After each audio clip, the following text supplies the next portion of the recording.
Hey guys, welcome on dream classes. मैं रुचि जैन आप सभी का ड्रीम क्लासेस के इस ऐप पर स्वागत करती हूँ। आज से हम हमारा एक न्यू चैप्टर स्टार्ट करने वाले हैं। 4th चैप्टर, जनन स्वास्थ्य, रिप्रोडक्टिव हेल्थ।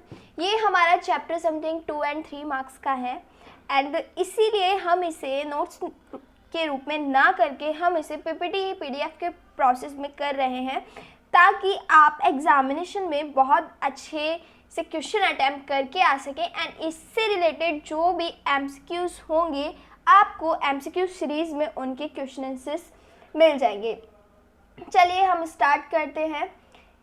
एमटीपी, एमटी की फुल फॉर्म है हमारी मेडिकल टर्मिनेशन ऑफ प्रेगनेंसी। क्या है हमारे मेडिकल टर्मिनेशन ऑफ प्रेगनेंसी? विधि क्या है? टर्मिनेशन क्या होता है? ठहराव, यानी कि हम उसे बंद करना चाहते हैं। देखिए इसका आंसर क्या है, हमारे एमटीपी विधि को सुधारक विधि भी कहते हैं। यानी कि जो हमारे मेडिकल टर्मिनेशन ऑफ प्रेगनेंसी की जो प्रोसेस है उसको हम सुधारक विधि भी बोलते हैं। इन्हें तब इस्तेमाल किया जाता है जब गर्भ ठहर गया हो। कब इस्तेमाल किया जाता है इन्हें? जब आप प्रेग्नेंट हो गए हो।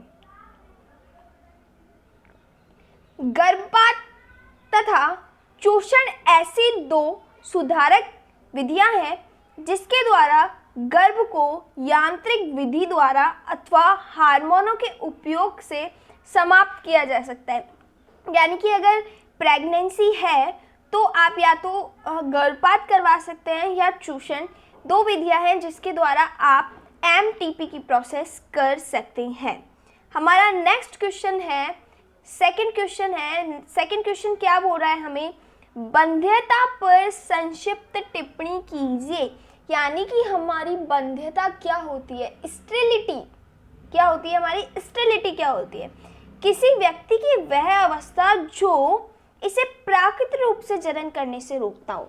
यानी कि कोई भी व्यक्ति है XYZ, तो उसको नेचुरल रूप से रिप्रोडक्शन नहीं हो पा रहा है, तो वह एक प्रोसेस कौन सी हमारी बंध्यता है। नेक्स्ट क्वेश्चन है हमारे पास, किसी 4 यौन संचारित रोगों के नाम लिखिए। तो जैसे कि अगर हम यौन संचारित रोगों के नाम देखें, एड्स, हर्पीज, सिफिलिस, गोनोरिया। लेकिन अगर हम इनके कारक और रोगाणुओं की बात करें तो एड्स हमारा है ह्यूमन इम्यूनो डिफेंसी वायरस। यानी कि किसके कारण हो रहा है हमारा एड्स? वायरस के कारण हो रहा है। हर्पीज हमारा किसके कारण हो रहा है? वायरस के कारण होता है। सिफिलिस हमारा किसके कारण हो रहा है? बैक्टीरिया के कारण हो रहा है। गोनोरिया हमारा किसके कारण हो रहा है? बैक्टीरिया के कारण हो रहा है। नेक्स्ट हम देखते हैं 4th, रक्त के कार्य बताइए कि रक्त हमारा क्या काम करता है। क्वेश्चन है हमारा 2017 में पूछा गया है। हम जो भी क्वेश्चंस कर रहे हैं प्रीवियस ईयर्स टॉकिंग क्वेश्चंस है। रक्त एक तरल संयोजी ऊतक है जिसका पीएच कितना होता है? 7.4 क्षारीय होता है। एक वयस्क मानव में औसतन 5 से 6 लीटर रक्त होता है। यानी कि एक वयस्क मानव में कितना लीटर रक्त पाया जाता है? 5 से 6 लीटर रक्त पाया जाता है। अगर हम बात करें रक्त के कार्य की, यानी कि रक्त के काम क्या होते हैं? शरीर का तापमान बनाए रखता है। रक्त में पाए जाने वाला आरबीसी रक्त में O2 तथा CO2 का स्थानांतरण करने का कार्य करता है। किसका स्थानांतरण करने का काम करता है? O2 या CO2 का स्थानांतरण करने का कार्य करता है। रक्त में पाए जाने वाला आरबीसी WBC शरीर को संक्रमण से बचाता है। यानी कि क्या करता है? हमारे रोग प्रतिरोधक क्षमता प्रदान करता है ताकि हमारे शरीर में किसी भी तरह की कोई बीमारी उत्पन्न ना हो। अगर जैसे कि हम बोलते हैं ना कि पहले हमारा शरीर लड़ेगा किसी बीमारी से, तो किसके कारण लड़ता है हमारा शरीर किसी बीमारी से? WBC के कारण। जनसंख्या विस्फोट से कारण है। जनसंख्या विस्फोट के मुख्य कारण इस प्रकार है।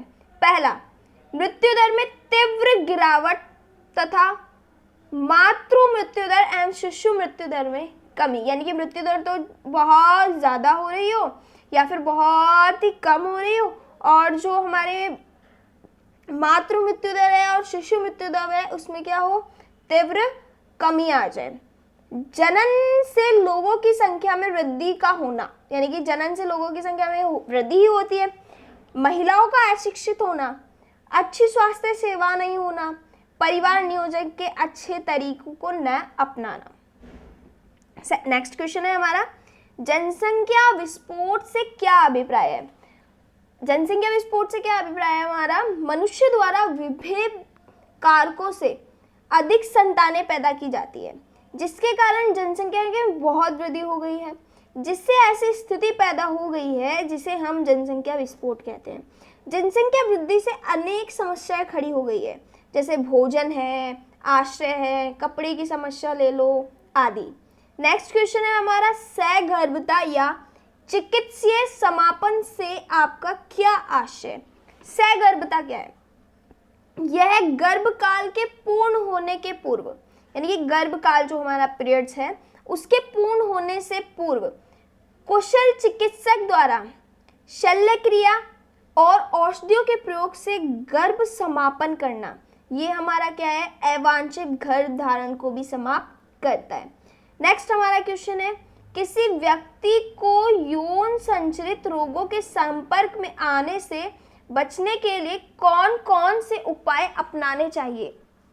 तो कौन कौन से उपाय अपनाने चाहिए उनके बारे में।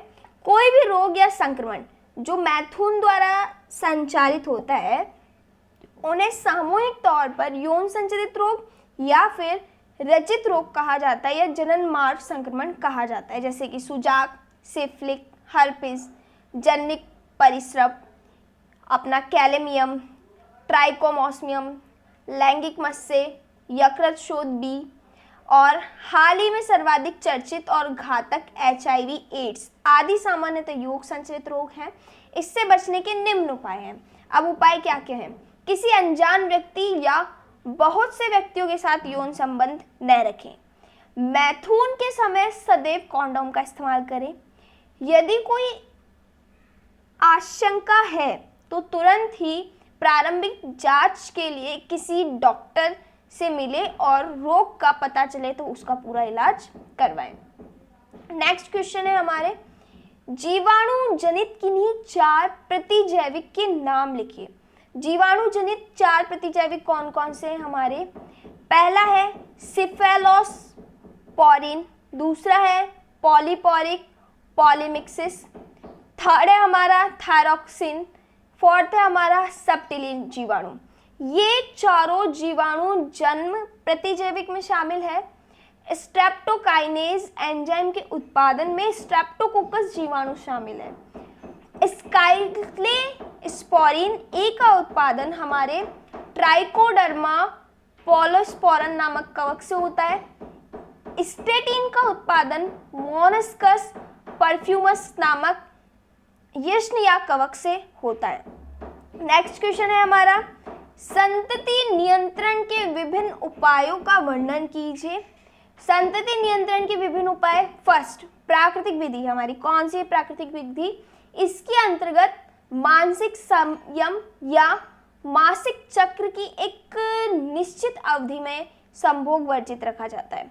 सेकंड है हमारा यांत्रिक विधि। यांत्रिक संसाधन द्वारा अप्रत्याशित गर्भधारण को रोका जा सकता है। इसके लिए सशक्त संसाधन उपलब्ध है।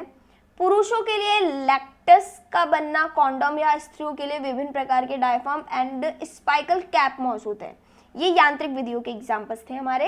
एंड हमारी रासायनिक विधि जैसे शुक्राणुनाशक क्रीम है, जेली पेस्ट है, टैबलेट को संभोग से पूर्व मादा की योनि में लगा दिया जाता है, जिससे शुक्राणु स्खलन क्या हो जाते हैं, नष्ट हो जाते हैं। फोर्थ है हमारी सर्जिकल विधि। सर्जिकल विधि, इसके द्वारा परिवार नियोजन का स्थायी प्रबंधन किया जाता है। नर में शल्य क्रिया द्वारा शुक्रवाहिनी को काटकर धागे से बांध दिया जाता है, जिससे पुरुष क्या हो जाते हैं, नसबंदी कहा जाता है, जिसे पुरुष की क्या कहते हैं, नसबंदी कहते हैं।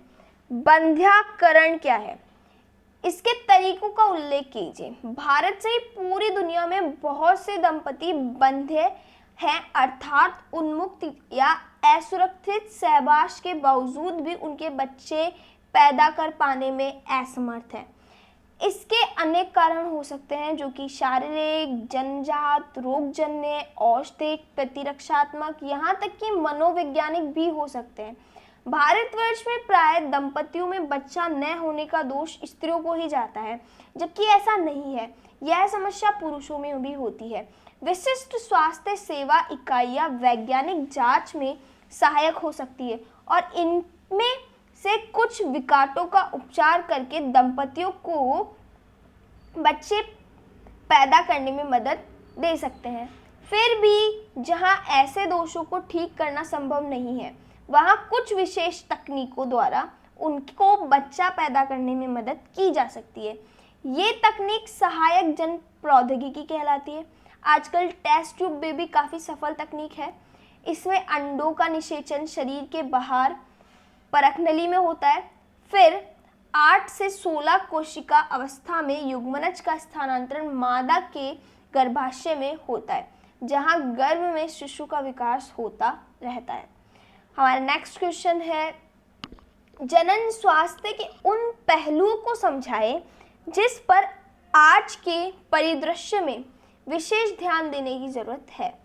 आज हमें अनियंत्रित जनसंख्या वृद्धि से होने वाली समस्याओं तथा सामाजिक उत्पीड़नों जैसे यौन दुरुपयोग, यौन संबंधित अपराध आदि के बारे में जागरूकता पैदा करने की आवश्यकता है, ताकि लोग इन्हें रोकने एवं जननात्मक रूप से जिम्मेदारी एवं सामाजिक रूप से स्वस्थ समाज तैयार करने पर विचार करें और आवश्यक कदम उठाएं। लोगों को जनन संबंधित समस्याएं, बंध्यता आदि के बारे में चिकित्सा सहायक एवं देखभाल उपलब्ध करवाना आवश्यक है। बढ़ती मादा भ्रूण हत्या पर कानूनी रोक तथा लिंग परीक्षण आदि पर वैधानिक प्रतिबंध लगाना जरूरी है। बाल टीका आदि कुछ महत्वपूर्ण कार्यक्रमों पर विशेष ध्यान देने की जरूरत है। नेक्स्ट पॉइंट क्वेश्चन है हमारा, क्या विद्यालयों में यौन शिक्षा आवश्यक है, हाँ या ना? विद्यालयों में यौन शिक्षा को पढ़ाई को बढ़ावा दिया जाना चाहिए ताकि युवाओं को सही जानकारी मिल सके। बच्चे यौन संबंधित विभिन्न पहलुओं के बारे में फैली भ्रांतियों पर विश्वास न करें, जिससे बच्चों को यौन संबंधित गलत धारणाओं से छुटकारा मिल सकते। लोगों को जनन अंगों, किशोरावस्था, उससे संबंधित परिवर्तन, सुरक्षा, स्वस्थ यौन क्रियाएं, यौन संचालित रोग, एड्स के बारे में जानकारी विशेष रूप से किशोर आयु वर्ग में जनन संबंधित स्वास्थ्य जीवन बिताने में सहायक होती है। अतः यौन शिक्षा विद्यालय में दी जानी चाहिए। नेक्स्ट क्वेश्चन है हमारा, गर्भधारण किन्हें कहते हैं? स्त्रियों द्वारा इस्तेमाल किए जाने वाले किन्हीं 2 गर्भ निरोधक गोलियों के नाम बताइए। प्राकृतिक या यांत्रिक विधियों द्वारा निषेचन को रोकना गर्भ निरोधक कहलाता है। गर्भ निरोधक विधियों द्वारा अंडे और शुक्राणु के संलयन को रोका जाता है। स्त्रियों द्वारा इस्तेमाल किए जाने वाले 2 गर्भ निरोधक के नाम इस प्रकार है। पहला, गर्भ निरोधक गोली। गर्भ निरोधक गोली को रोज खाना पड़ता है, जिसके मादा में अंडोत्सर्ग नहीं होता। डायफार्म, इसे डॉक्टर द्वारा गर्भाशय के मुख पर फिट कर दिया जाता है, जिससे शुक्राणु सर्विकल नलिका में प्रवेश ही नहीं कर पाते हैं। हमारे इस चैप्टर में इतना ही। इससे रिलेटेड और भी क्वेश्चंस आपके लिए डे बाय डे अपलोडेड होते जाएंगे। इसकी PDF आपको हमारे ड्रीम क्लासेस के ऐप पर मिल जाएंगी। अगर किसी को कोई डाउट है रिलेटेड देन कमेंट, आपको आंसर मिल जाएगा। Have a good day, goodbye and take care.